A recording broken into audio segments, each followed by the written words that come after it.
என்னை வாழ வைத்து கொண்டிருக்கும் என் இதயத்தில் குடிகொண்டிருக்கும் என் அன்பான இனிய உறவுகளே, நம்மளோட சேனல் என்ன காரணங்களோ தெரியவில்லைங்க. இன்னும் 2 தினங்களில் ஒரு 4-5 நாளையில் உங்களோட சேனல் வந்து எடுக்கப்படும் அப்படின்னு வந்திருக்கு மெசேஜ். அதனால் நான் அதிலேருந்து போடுறதை விட்டுட்டு இப்போ அடுத்து தொடர்ந்துருக்கேன். உங்களை நம்பி, உங்களை மட்டுமே நம்பி, இறைவனுக்கு அடுத்தபடியாக நான் என்னோடய ஃப்ரெண்ட்ஸ் ஆகி உங்களை தான் நான் மனசார சத்தியமாக நம்புகிறேன். என்னை உண்மையிலே வாழ வைத்து கொண்டிருக்கும் என் தெய்வங்கள், இதய தெய்வங்கள்னு நான் சொல்கிறது பொய் இல்லைங்க, அது நீங்கள் தாங்க. அதனால தான் இப்போ கதையும் கற்பனை 3.0 அப்படின்னு ஆரம்பிச்சிருக்கேன். தொடர்ந்து நீங்கள் எனக்கு ஆதரவு தருவீங்கன்னு நம்புகிறேன். ஆதரவு தாங்க. மேலும் நம்ம சேனலுக்கு ஒரு சப்ஸ்கிரைப் பண்ணிடுங்க. நம்ம வீடியோவுக்கு தொடர்ந்து ஆதரவு தாங்க. Thank you friends. வாங்க இப்போ நம்ம வீடியோக்குள்ளே போகலாம். விஜய் வந்து நம்ம தலைவர் காவேரி வீட்டுக்கு வந்துடுறாருங்க. ஆனால் இன்னைக்கு செம்ம சீனுங்க, சூப்பரான. அதாவது விஜயோட நடிப்பு அல்டிமேட்னு சொல்லணுங்க. போக போக அள்ளிக்கிட்டு போகுது. அப்படி தான் பொண்டாட்டி காவேரி கிட்ட கோச்சுக்கிற விதம் இருக்கே, அழகுங்க அழகு. ஐயோ சூப்பராக பேசுகிறாரு. அந்த கோவத்தில் கூட காதல் எனக்கு தெரியுதுங்க. நீங்கள் போன்னு சொன்னால் நாங்கள் போகணும், வான்னு சொன்னால் வரணுமா அப்படிங்கிற விதத்தில் அப்படியே தூக்கிட்டாருங்க நடிப்பில். அழகாக எனக்கு ரொம்ப பிடிச்சிருக்குங்க. உங்களுக்கு பிடிச்சிருந்துச்சுன்னா கமெண்ட்ஸில் ஐ லவ் வீக்கான்னு போட்டுருங்க ஃப்ரெண்ட்ஸ். செல்ல சண்டை, சின்ன சண்டை போட்டுக்கிறாரு.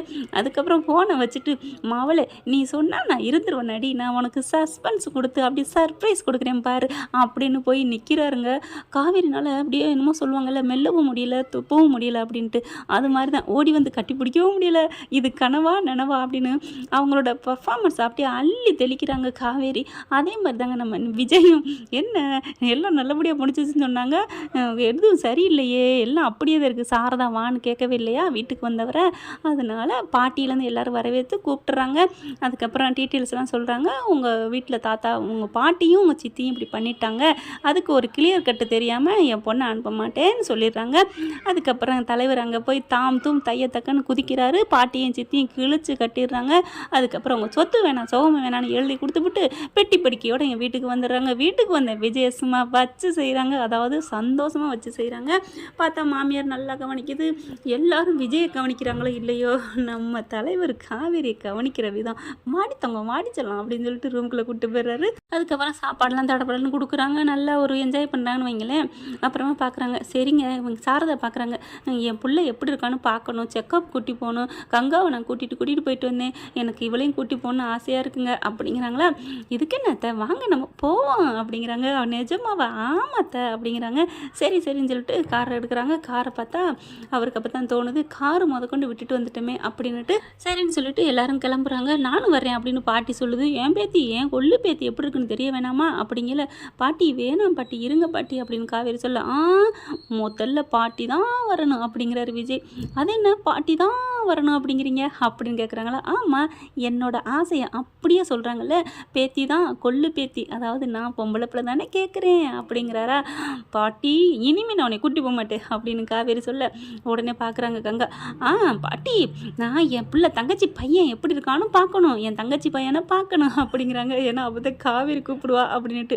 உடனே கோதாவரி, என்ன நீங்கள் வரணுங்கிறக்காண்டி அந்த பக்கம் சாயிறீங்களா, நீங்கள் பொண்ணு வரணும்னு சொல்லுங்கள், நான் கூட்டிகிட்டு போகிறேன். அப்படியா விஜய்? ஆமாம், அப்போ குட்டி காவேரி தான் பிறக்கணும், எனக்கு பொம்பளை பிள்ளைய பார்க்க ஆசை, காவேரி கோதாவரி கூட்டிகிட்டு வா அப்படிங்கிறாரு.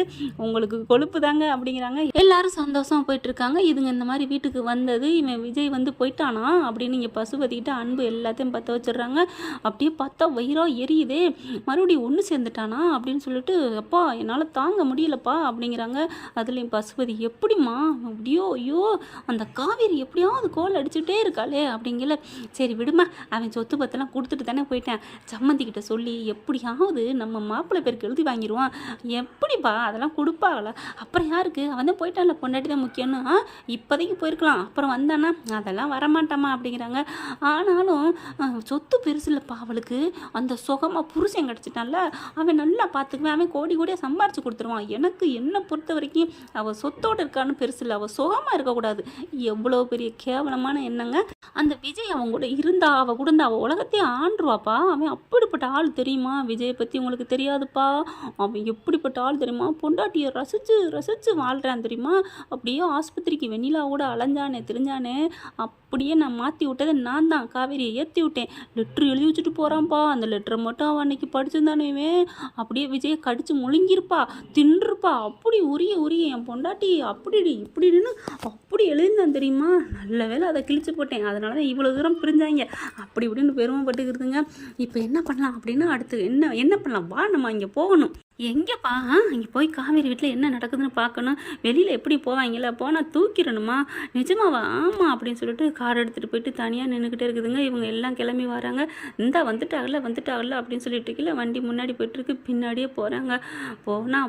போயிட்டு இருக்கு. பார்த்தா கரெக்டாக இல்லாத கொஞ்சம் தூரமாக போயில பார்க்குறான் பஸ்ஸு, சரியான ஆளுங்க. அப்படியே வண்டியை ஒரே இடிச்சு தள்ளி விட்டுறான். அந்த வண்டி பார்த்தீங்கன்னா விஜய் ஓட்டு வந்து அப்படியே டமார்னு எதிர்த்தாப்புல ஒரு இதில் போய் மோதிடுதுங்க. மோதினோன்னு அப்படியே நல்லா அடி போட்டுருங்க. டமார்னு மோதினோன்னு அப்படியே காவேரிக்கு மண்டையில் நல்லா மோதி மயக்கம் விழுந்துருந்தாங்க. அதுக்கப்புறம் ஹாஸ்பிட்டலுக்கு போயிடுறாங்க. விஜயும் கொஞ்சம் மயக்க நிலையில் இருக்கிறதுனால அவங்களால இறங்கி பின்னாடி யாருன்னு பார்க்க முடியல. அதுக்குள்ள பின்னாடி எடுத்துகிட்டு வண்டியை ஓடிடுறாங்க பசுவும் ராகினியும். பார்த்தா இவங்க என்ன பண்ணுறாங்க, நம்ம பிள்ளையை காப்பாற்றணுமேனு சாரதா அப்படியே கங்கெல்லாம் அலறி அடிச்சுட்டு ஐயோ என் பிள்ளைக்கு என்ன ஆச்சுன்னு சொல்லிட்டு ஹாஸ்பிட்டலுக்கு கொண்டு போகிறாங்க. ஹாஸ்பிட்டலில் போயிட்டு பார்த்தா விஜய் கொஞ்சம் காயத்தில் அரை மயக்கத்தில் கண்ணு முடிச்சிடுறாங்க. ஆனால் காவேரி மட்டும் ரொம்ப கண்ணு மூடி கிடக்குறாங்க. காவேரின்னு துடிக்கிறாரு மனுஷன். என்னாச்சு என் பொண்டாட்டி யார் இப்படி பண்ணுது அப்படின்னு சொல்லிட்டு செம்ம காண்டாடுறாரு. பார்க்குறாருங்க. நீங்கள் பார்த்துக்கங்க அத்தை, நான் கண்டிப்பாக யாருன்னு நான் பார்க்காம விட மாட்டேன் அப்படின்னு சொல்லிட்டு அங்கேருந்து கிளம்புறாரு. உடனே மாப்பிள்ளை நீங்கள் இருங்க, இப்போ காவேரி தானே முக்கியம், எனக்கு காவேரி தான் முக்கியம். காவேரி இந்த நிலைமைக்கு ஆளாக்கின ஆள் யாருன்னு பார்க்க வேணாமா அப்படிங்களே. அப்புறமா அவங்களுக்கே தோணுது, இது யார் வேணும்னு பண்ணது மாதிரி தான் இருக்குது பாட்டி, எனக்கு என்னமோ அந்த பசு தான் பண்ணியிருக்கணும் அப்படிங்கிறாங்க. எப்படி தம்பி ஆதாரமாக போய் அவனை போய் எப்படி பண்ணுறது? என்ன தாத்த, அவனை 4 சாத்துட்டா உண்மையை கக்க போகிறான், நீங்கள் அவனை பெரிய வில்லன் நினச்சிட்டு இருக்கீங்களா? டம்மி பீஸு, இந்த வர்றேன் அப்படின்னு சொல்லி கிளம்புறாங்க. அதுக்கப்புறம் போயிட்டு அந்த இடத்துல பார்க்குறாரு. கரெக்டாக சிசிடிவி ஃபுட்டேஜ் இருக்குங்க. அங்கே போயிட்டு அவங்க கடையில் போய் கேட்குறாங்க, இந்த மாதிரி ஆக்சிடென்ட் ஆச்சுல, அது என் பொண்டாட்டி தான் ஆஸ்பத்திரியில் சேர்த்துருக்கேன், அது யாருன்னு பார்க்கணும், கொஞ்சம் தயவு செஞ்சு தாங்க அப்படிங்கிறாங்க. அவங்க வந்து இல்லை சார், போலீஸு கேட்டால் தான் சொல்லுவோம். ஏங்க போலீஸு தான் உங்களுக்கு முக்கியமாக உயிரா? எங்கள் உயிரெலாம் பெருசாக தெரியலையா அப்படின்னு விஜய் கேட்குறாங்க. சரின்னு சொல்லிட்டு பாவம் ஓ நீங்களா அப்படின்னு சொல்லி பார்த்துட்றாங்க. ஒரு விஐபி ஒரு லெவலில் இருக்கார் இல்லையா நம்ம தலைவர், அதனால் அதை கொடுக்குறாங்க. அதை பார்க்குறாங்க. பார்த்த கையோட ஆடி போகிறாருங்க. கரெக்டாக பசுவும் ராயினி தான் சீக்கிரம் கிளம்புங்கன்னு சொல்லி அப்படி அதாவது கண்ணாடி இறக்கிட்டு பார்க்குறாங்க, நல்லா மோதிருச்சா மோதலைன்னு, அதனால தான் மாட்டிக்கிச்சுங்க, இல்லைன்னா தெரிஞ்சிருக்காது. அப்படியே காரை வந்து ரிட்டன் எடுத்துகிட்டு போயிருந்துங்களா, செத்தான் நம்ம இன்னைக்கு அப்படின்னு சொல்லிட்டு என்ன பண்ணுறாரு, டக்குன்னு ரொம்ப தேங்க்ஸ் சார் அப்படின்னு சொல்லி அதையும் ஃபார்வேர்ட் பண்ணிக்கிறாங்க. கேட்டு கெஞ்சி கதறி அதுக்கப்புறம் நேராக போகிறாரு பாருங்க பஸ்ஸு வீட்டுக்கு. அதுங்க பார்த்தா சந்தோஷமாக நல்லா பண்ணிட்டோம்லன்னு சூப்பராக சாப்பாடு எடுத்து வச்சுட்டு அடிக்க போது சாப்பாடு வாயில் அட்டி தூக்கி எடுத்துடுறாருங்க. அட்டி பஞ்சா பறக்க விடுறாரு. ஏன்டா அப்படின்ட்டு பார்க்குறாரு. ஐயோ அப்படின்ட்டு டே என்னடா அப்படின்னு கத்த, என்னடா உனக்குலாம் என்னடா மரியாதை, அட்டி வச்சு சாத்துறாரு.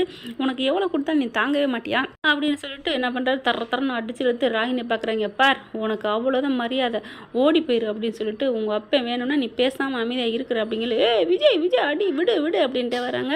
அள்ளி அடிச்சுட்டு ஸ்டேஷனுக்கு கொண்டு போய் தள்ளுறாரு. அங்கே பார்த்தா என்னப்பா பிரச்சனை, ஊர் விட்டு வந்து எப்போ நீ இவர்கிட்டே வச்சுட்ருக்க அப்படிங்கிறாங்க. அதுக்கப்புறம் சார் நான் ஒன்றுமே சொல்லலை சார், நான் என் வீட்டில் சாப்பிட்டுட்டு இருந்தேன், என்னை அடித்து இழுத்துட்டு வந்துட்டேன் சார் அப்படிங்கிறாங்க. ஏன்டா அடிச்சுட்டு வந்தேன், என் வண்டி மேலே நீ தானே மோதினேன்? யார் ஓ வண்டியில் நான் இங்கே மோதினேன், உன் பொண்டாட்டிக்கு முடியல நான் என்ன பண்ணுவேன் அப்படி இப்படின்னு கத்துறாங்க. பார்த்தீங்களா சார் எவ்வளோ திமிராக பேசுகிறேன், என் பொண்டாட்டிக்கு முடியலன்னு இவனுக்கு எப்படி சார் தெரியும்? நான் சொன்னேன், நான் ஒன்றுமே சொல்லாமல் அடித்து மட்டும் தான் கொடுத்துருந்தேன், ஆனால் இவனாவே ஒத்துக்கிட்டான் பார்த்தீங்களா அப்படிங்கிறாங்க. என்னையா பிரச்சனை அப்படிங்கிற அடித்து உள்ளர போடுறாங்க. சார் இதெல்லாம் ஆதாரம் இல்லாமல் என்னை நீங்கள் உள்ளே போடுறது தப்பு அப்படிங்கிறாங்க. ஆதாரம் இல்லையா, யார் ஆதாரம் இல்லைன்னு சொன்னது அப்படின்ட்டு அந்த ஃபுட்டேஜை காமிக்கிறாங்க. பார்த்தோன்னா ஆடி போகிறாங்க. இது யார்யா சார், இந்த பொண்ணு எங்கே சார் அப்படின்னு கேட்குறாங்க.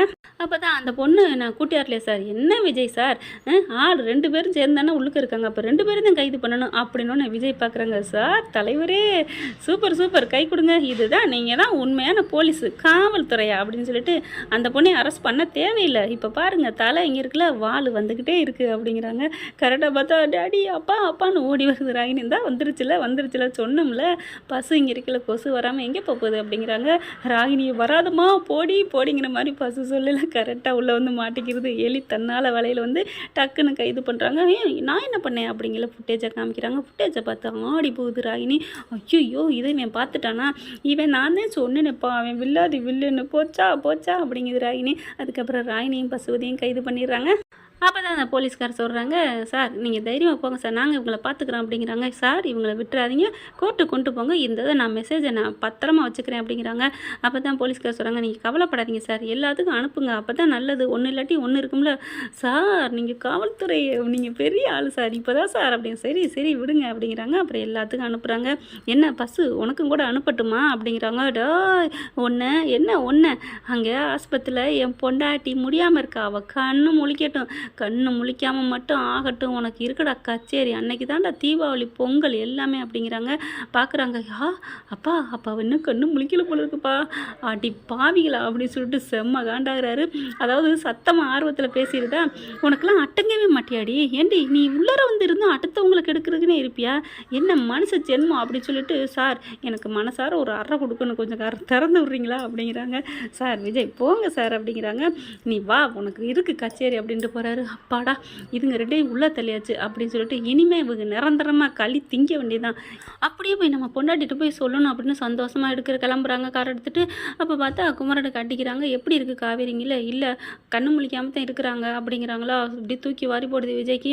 ஒரு சந்தோஷமான நியூஸ் நான் கொண்டுக்கிட்டு வர்றேன் அப்படிங்கிறாங்க. என்ன விஜய் அப்படிங்கிறாங்க. நான் சொல்கிறேன் வர்றேன் அப்படின்ட்டு வேகமாக கிளம்புறாங்க. டே பஸ்ஸு என் பொண்டாட்டிக்கு மட்டும் ஏதாவது ஆகட்டும், உனக்கு இருக்குடா அப்படின்னு சொல்லிட்டு கிளம்புறாங்க. ஓகே ஃப்ரெண்ட், பார்க்கலாம் இதுக்கப்புறம் என்ன நடக்க போகுது அப்படிங்கிறத அடுத்த எபிசோடில். இந்த பற்றி உங்களுக்கு பிடிச்சிருந்துச்சுன்னா உங்கள் பொண்ணான கையில் ஒரு லைக்கை போட்டு சப்ஸ்கிரைப் பண்ணிடுங்க. Thank you friends.